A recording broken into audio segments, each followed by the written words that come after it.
गरीब वर्ग के लोग हैं, जो कमजोर वर्ग के लोग हैं, समाज में जो कई सारी परेशानियों से मनी बचा करके। अनमोल, आपने कहा कि 9-10 से आपने शुरुआत की थी जब आप 9-10 क्लास में थे। मुझे जहाँ तक लगता है कि 9-10 में जब बच्चा होता है तो उसको इतनी पॉकेट मनी नहीं मिल जाती, तो फंड देता है या डोनेट करता है समाज सेवा में। देखिए हम लोग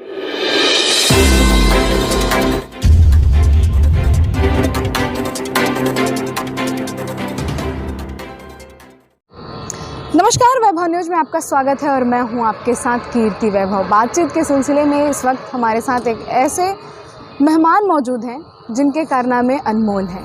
वो कोरोना काल हो या बाढ़ जैसी स्थिति, मचलती धूप हो या कड़ाके की ठंड, ये कभी हार नहीं मानते। हर वक्त समाज में लोगों के साथ रहते हैं।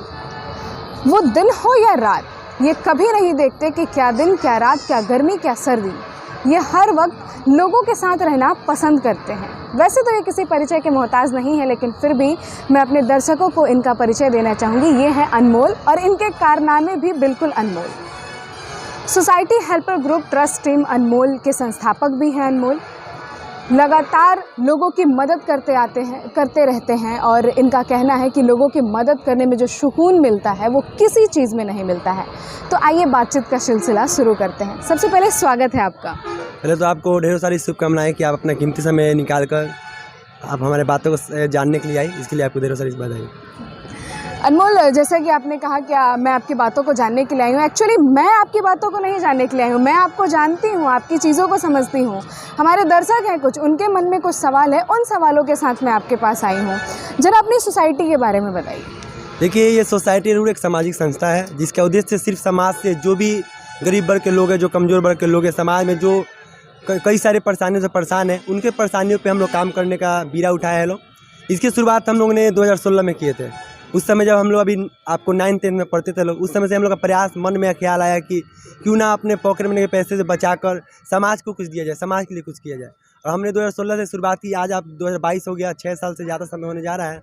और हम लोग का प्रयास शुरू में हुआ कि हम लोग, जो आप देखते होंगे ठंड का जो मौसम होता है, ठंड के मौसम में बहुत सारे लोग होते हैं जिनके पास तो बहुत सारे वस्त्र होते हैं, कंबल होते हैं, जो अपने घर में सिर पे छाव जिनके होते हैं वो अपने आराम से सो जाते हैं। लेकिन बहुत सारे ऐसे भी लोग हैं हमारे समाज में जो अंधकार में अपने जीवन को व्यतीत कर रहे हैं, साथ साथ उनके तन पे कोई वस्त्र नहीं होता है। उन जैसे लोगों के लिए हम लोग काम करना शुरू किए। उस पैसे से हम लोग कंबल खरीद कर बांटने का काम किए। उसके पास एक और कार्य होता है जो आप देखते हैं कि हम लोग लगातार कार्य किस चीज़ के लिए, पेट के लिए कर रहे हैं, क्योंकि पेट भरा रहेगा तभी हम कोई काम कर पाएंगे। आप पेट के लिए लगातार लड़ रहे हैं। हम लोग आए दिन देखते हैं कि शादी विवाह का जो सीज़न होता है उसमें बहुत सारे भोजन बचते हैं, जो तरह तरह के पकवान बनते हैं। रात को शादी में उसका उपयोग किया जाता है। जैसे सुबह होता है उसे ख़राब समझकर सड़क के किनारे, फुटपाथ पे, मतलब जो कचरा का ढेर होता है वहाँ पे फेंक दिया जाता है, जबकि उस भोजन में कोई खराबी नहीं होती है। तो मेरी संस्था मुख्य रूप से वैसे उस भोजन पे कार्य करती है।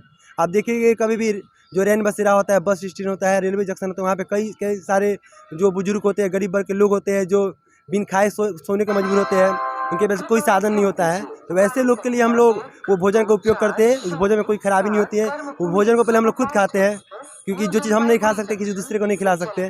और भोजन को जाकर हम लोग देते हैं, बहुत सुकून मिलता है।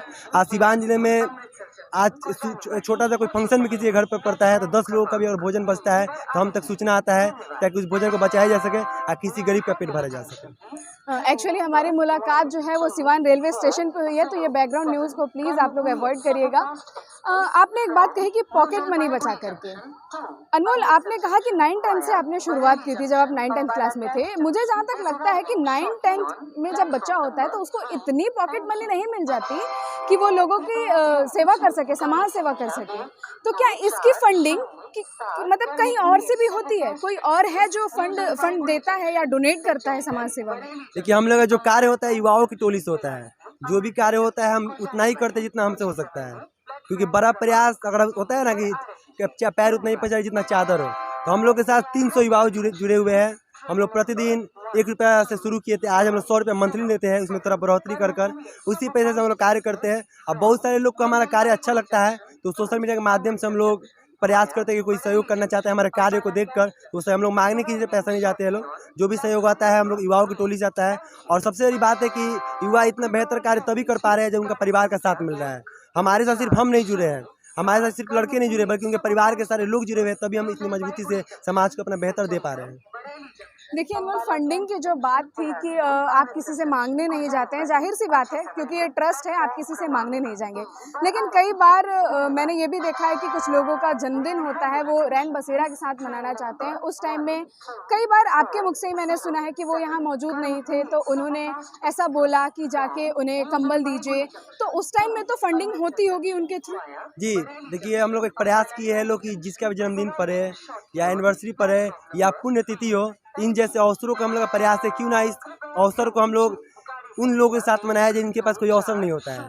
तो हम लोग एक अवसर के तौर पे उनके सहयोग से अगर वो अवेलेबल होते हैं तो साथ में आकर, या अवेलेबल नहीं होते हैं तो हम लोग का सहयोग करते हैं उनके नाम पे।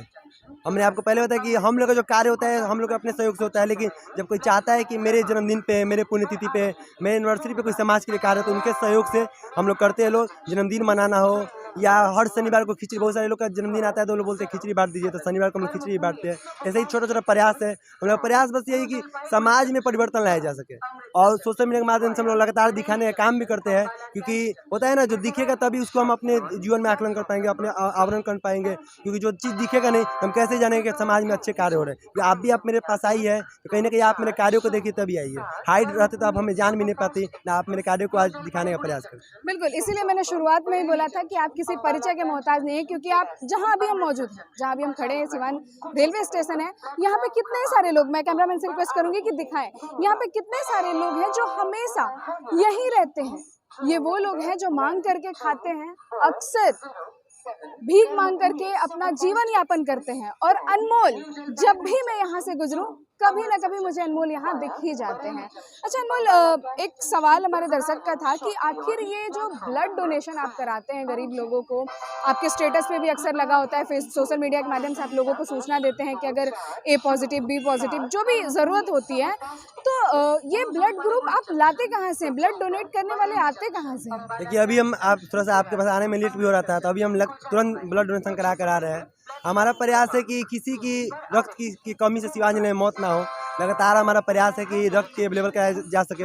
आपको हमने शुरू में बताया कि मेरे साथ 300 लड़के जुड़े हुए हैं, और 300 सभी लड़के 15 साल 18 साल की उम्र से ऊपर है। हम नियम भी है कि जिनका एज 18 से ऊपर हो गया वो रक्तदान कर सकते हैं। तो हम लोग टीम में सबका डिपार्टमेंट बांटा हुआ है।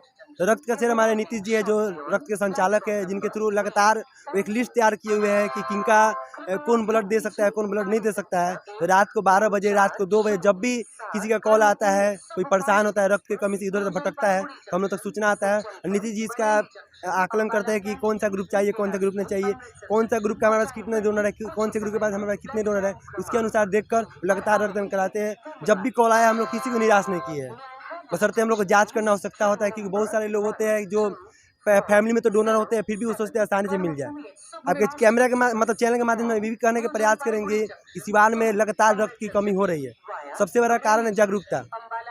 होता है कि जब हमें रक्त की आवश्यकता पड़ती है तो मेरा बेटा नहीं दे सकता है क्योंकि मेरा बेटा बीमार है, दूसरे का बेटा दे सकता है क्योंकि दूसरे का बेटा को कुछ नहीं हुआ है। तो अक्सर लोग यही चाहते हैं कि दूसरे के बेटा से मिल जाए, हमारा बेटा ना दे। जिसके से अब जब भी जाइएगा ब्लड में कितना भी कैंप लगता है, फिर भी 2 दिन के बाद ब्लड की कमी हो जाती है। तो इस पर हम चाहेंगे कि न्यूज़ वाले भी काम करें, क्योंकि जागरूकता सबसे बड़ा मशीन होता है। क्योंकि ब्लड किसी मशीन में नहीं बन सकता, लेकिन जागरूकता अगर किया जाता है उसका एक मशीन आ सकता है, और वो मशीन है मानव। तो हमें आपसे कहेंगे कि आप प्रयास कीजिए, अपने चैनल के माध्यम से लोगों को जागरूक कीजिए, क्योंकि रक्त की कमी बहुत लोगों को पड़ रही है। अब जाइएगा सदर अस्पताल में 2 दिन 3 दिन तक बहुत सारे मरीज दौड़ते हैं गोद में छोटे छोटे। एक माँ को आप देखिए छोटे छोटे बच्चे को गोद में घूमती है, क्योंकि थैलेसीमिया, प्लास्टिक, निमोनिया जैसे तमाम बीमारियाँ जिसमें लगातार 15 दिन 30 दिन में रक्त की आवश्यकता पड़ती है। और किसी फैमिली में कोई भी ऐसा व्यक्ति नहीं है जो 3 मंथ के अंदर ब्लड दे सके। 3 साल में आप 4 बार ब्लड दे सकते हैं, हर 3 मंथ पे। तो मानिए हर 1 महीना में किसी को ब्लड की आवश्यकता पड़ेगी, तो परिवार का कोई ऐसा सदस्य कहाँ से आएगा जो हर महीना में ब्लड डोनेशन कर सकते हैं। तो हम जैसे लोग वहाँ पे आकर खड़ा होना पड़ता है। बिल्कुल अनमोल, आपने बहुत सही बात कही कि इंसान एक ऐसा रोबोट है जो कुछ भी कर सकता है। सही बात है कि ब्लड जो है वो किसी भी मशीन में नहीं बन सकता, वो इंसान ही ऐसा मशीन है जो ब्लड बना सकता है और डोनेट भी कर सकता है। एक और सवाल है आपसे कि क्या डॉक्टर्स का भी सपोर्ट आपको मिलता है, क्योंकि आए दिन मरीजों का इलाज कराते रहते हैं आप। ये मुझे आपके थ्रू पता नहीं चलता, आपके सोशल मीडिया के थ्रू मैं नहीं देखती। यहाँ जो लोग हैं, क्योंकि हमारा काम है फील्ड में घूमना, पत्रकारिता है, हम फील्ड में ही रहते हैं, लोगों के बीच जितने आप रहते हैं उससे कहीं ज़्यादा हम रहते हैं, और समाज के मुद्दों को उठाना भी हमारा धर्म है। तो क्या आपको किन्हीं डॉक्टर का सपोर्ट मिलता है? क्या कोई डॉक्टर ऐसे हैं जो कहते हैं कि कि ठीक है मैं फ्री में इलाज करूँगा, या फिर जो जिनको सच में ज़रूरत है उनका इलाज करते हैं? देखिए, आए दिन वो एक दिन में 24 घंटा होता है। आए दिन में हम लोग के पास 10 से 15 मरीजों की समस्या आती है जो पैसे के अभाव में इलाज बेहतर नहीं करा पाते हैं। तो सिवान का साई मल्टी हॉस्पिटल है जो रामेश्वर सर जिसका संचालक है, तो वहाँ से हम लोग का टाई अप हो चुका है। जब भी किसी मरीज़ को इलाज की आवश्यकता पड़ती है वहाँ पर निःशुल्क इलाज मिलता है। जो परिवार सक्षम होते हैं 10% 20% देने के तो पैसा देते हैं। जो परिवार सक्षम नहीं होते हैं तो उन लोग का इलाज वहाँ निःशुल्क होता है। ज़्यादातर ऐसे लोग मरीज़ हमारे पास आते हैं जो सड़क दुर्घटना होता है, जिनके कोई परिवार नहीं होता है। हमारे ग्रुप के मेंबर अब संख्या है तो जाहिर सी बात है, कोई किसी का घर 1 किलोमीटर के अंदर है, किसी का 2 किलोमीटर के अंदर है, तो कभी भी सड़क दुर्घटना होता है तो हमें जानकारी ऐसे मिलती है कि वहाँ पे कोई मरीज़ पड़ा हुआ है, उन लोग को इलाज हुआ, या किसी का कॉल आता है कि एक व्यक्ति बीमार है, उनके पास पैसा नहीं है, ऑपरेशन कराना है, आप लोग थोड़ा देख लीजिए। तो ऐसे तमाम सूचनाएँ आती है। तो उसके लिए जाहिर सी बात है कि हम युवाओं की टोली है, हम लोग के पास किसी कोई आय का स्रोत कोई किसी का बड़ा नहीं है, तो जाहिर सी बात किसी न किसी की मदद की आवश्यकता पड़ेगी। तो रामेश्वर सर हमारे लिए एक समझिए अभिन्न अंग है। तो होता है शरीर में मैं तभी कोई शरीर काम में जब उसमें हड्डी हो तो हड्डी के डॉक्टर भी है, तो लगातार एक हड्डी के तौर पे हम लोग का काम आते हैं और साथ देते हैं, जिसके माध्यम से हम जब भी किसी मरीज़ को ले जाते हैं तो निराशा हाथ नहीं लगती है, बेहतर इलाज वहाँ से मिलती है। पैसा हो या ना हो, होता है ना कि हॉस्पिटल में आज के दौर में हॉस्पिटल में आप जब जाइएगा तो पाँव रखने से पहले अपने पॉकेट को छूना पड़ता है उसमें कितना है। लेकिन साइज हॉस्पिटल मेरे लिए ऐसा एक जगह है जहाँ हम जब पाँव रखते हैं हम ये नहीं सोचते कि मेरे बगले में पैसा या नहीं है। बिल्कुल। तो ये थे हमारे साथ अनमोल, जिनसे हमने बातचीत की। तमाम सवाल हमारे दर्शकों के भी थे, यानी कि आपके थे, जो सवालों का जवाब मुझे उम्मीद है कि आपको मिल गया होगा। बातचीत के सिलसिले में आज के लिए बस इतना ही। नीचे कमेंट सेक्शन में ज़रूर बताइएगा कि अगला मेहमान आप किसे चाहते हैं।